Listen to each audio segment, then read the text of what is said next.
I've got something pretty special for you guys today. As always, I keep 95% of my portfolio in Bitcoin. If you want to know why, check out this link. Anything I say or talk about is not financial advice. It's purely educational and for entertainment purposes only. The project I'm going to cover today is called Futureverse. To make one thing clear, this is not your average crypto project. It really isn't. The Futureverse is a revolutionary AI and metaverse technology that enables open, scalable, and interoperable apps, experiences, and games. It is a startup formed out of 11 different companies under the lead of Shara Senderoff and Aaron McDonald.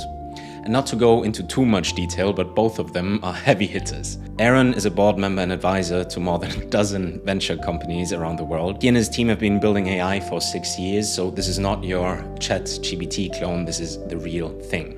They've truly thought about it in a very deep way.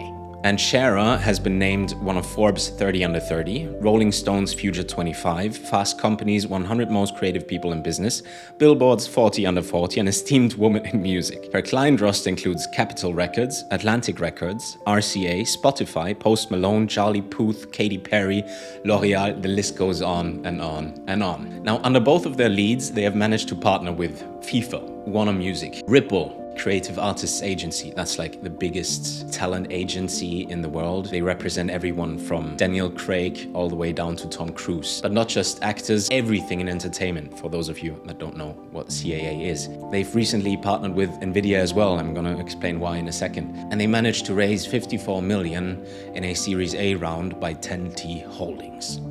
Now, all of that's good and fine, and on paper it reads really well, but what is their mission? Like, why is there a Futureverse to begin with? The Root Network. Root's aim is not to become another blockchain, that would be kind of boring. The Root Network enables seamless user experience and asset interoperability across the open metaverse. Just to name an example, the FIFA AI League, released in the App Store and Google Play Store, I'm going to leave a link in the description. It already passed 1 million downloads, and the technology you see is all based on blockchain. Now, it's so seamless that people don't even realize blockchain is involved, which is exactly why they're getting partners like FIFA, which is nuts. And the game is pretty fun as well. They've got a new one coming out called Racers with an AI, like Racers. People don't even know this game has anything to do with blockchain at all, and this is where the magic lies. Unlike most of the blockchains out there, it's not Root's mission to be the one. That's not how they go about things. That's not their ideology. In their opinion, the open metaverse is a real thing, and they cannot be the ones building the open metaverse alone, right? It has to be a mixture of many different entities, all working with one goal in mind. That's how they go about things, which is a kind of beautiful ideology in my opinion. And the way they're doing this is very smart. Firstly, Root lets anyone deploy smart contracts, which is vital because many people out there want to be a part of this industry, but they just can't because they don't have the technical know-how. They cannot write smart contracts, they cannot code. And all of this stuff, the technical barrier to entry, if you will, is dramatically being reduced by the Root network, meaning it's pretty frictionless, also for someone who has hardly any experience at all, to build apps or programs, games, whatever, on the blockchain. Futureverse currently uses 5 tokens in a pretty unique way.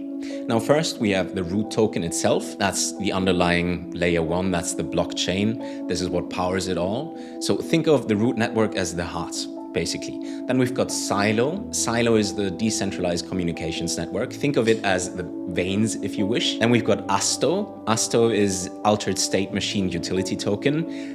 You could think of that as the brain. This is where AI takes place. Then we've got XRP, which is used for gas fees, which kind of is like fuel. And then we've got the Vortex, which is where everything rounds up. I'm going to explain why in a minute. You could think of the Vortex as the entire energy, basically. So the key difference to all other chains is the Vortex. As you can see from this illustration, gas fees can be paid in any token, but they will be swapped to XRP automatically, which the Vortex captures. Same with the network fees coming from their decentralized exchange. Now, Moai is launching on the 1st of December. Today. Once this happens, because it is the first decentralized exchange to integrate XRP in a seamless manner, we effectively open up the floodgates for $33 billion of liquidity stored in XRP. And the market cap of Root is somewhere between 40 and 50 million to the time of this recording. Now, this is non-financial advice, obviously. But fear not, I'm gonna explain how you can get your hands on some free root in a second. If you see this video today, congrats, you're still early. So let's take a look at all of the tokens. Let's start with Asto, Altered State Machine Utility Token. Now, currently Asto sits at a market cap of 24 million, and anything that has to do with AI will be powered by Asto. Nvidia also partnered with them, and to this day, Futureverse is the only New Zealand-based company to own a Nvidia DGX H100. Now, what on earth is that? Not to overcomplicate things, it's the world's leading AI supercomputer. It dramatically reduces the 3D object generation through prompts by a whopping 672 times. That's huge. And this plays a vital role for what they have coming. Gen AI.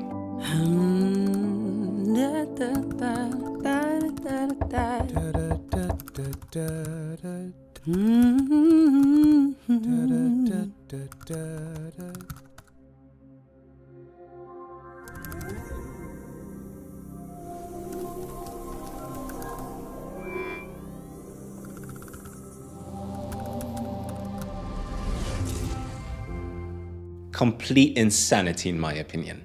Now, Gen AI is not available as of right now, but it's about to launch. Next, we have Sylo, the decentralized communications network. And Sylo sits at a market cap of only 7.7 million, as of right now at least. I think this is gonna change once they release the upgraded white paper near the end of the year. Currently, there are 37,000 seekers, which are NFTs, like digital collectibles, that can potentially run nodes. The idea is to feed those seekers with Sylo. They secure the network and they get rewarded with Sylo by doing so. Now, you could also stake Sylo without owning a seekers, but obviously the rewards are going to be increased once you do. And those seekers are not expensive at all. It's like one seeker is 0.03 ETH right now. Bids get accepted at 0.02. I think they're undervalued. But again, I think anything in this entire ecosystem is undervalued as of right now. Which brings me to the next point. If you don't want to buy root directly, but want to participate in the build-up of the entire network, you could just get some of their NFTs, which give you root as well. I'm gonna cover that in a second. So there are a bunch of NFTs, all the way from fluffs to bees to like buzzies to bears to seekers to brains to all-stars, the little creatures you use in the FIFA games. There's so much to cover, and this is a cheat sheet. It's not official, it's a community cheat sheet that shows how much future score each asset gives. Be aware that rarity matters a lot, and the time you hold compounds as well. Your future score starts at 0. If you buy an asset, doesn't matter which, your future score increases. The longer you hold on to that asset, the larger your future score gets. One future score translates to about 120 root. The multiplier always changes for each quest that you participate in. There's a quest coming up right now, and even if you don't hold any assets, if you invested nothing, if you complete the quest, you should eventually get some root. And this is how you can participate in the network without owning anything. This root can then be staked to earn some Vortex. So this is how you create free root. Now, this is a project I am actively deploying some capital in. I think the root network easily has the potential to be a top 20 coin. Keep in mind, it's currently sitting at 40 million market cap, which is nuts. It's really insane. Nobody is talking about this project. They're all chasing another weird attention grab or whatever. These are true builders, in my honest opinion at least, so I have to support them, obviously. I'm buying everything under the sun. Starting from root under 3 cents, I scooped that up heavily. Sylo, Asto, I'm buying every NFT because I want to farm that future score. The more future score, the more root, which kind of is a passive way to invest. I don't have to track the charts. I just wanted to have some exposure to root, then the NFTs do the rest. And obviously I'm gonna participate in the quests. Now again, this is not financial advice by any means. I'm gonna leave all the links in the description. Check it out. I think research is well worth it. I did a week of research on it until I dove straight in. If you got some value out of this video, feel free to give it a thumbs up. If you want to see more content like this, subscribe, and I'm gonna see you next one. Bye.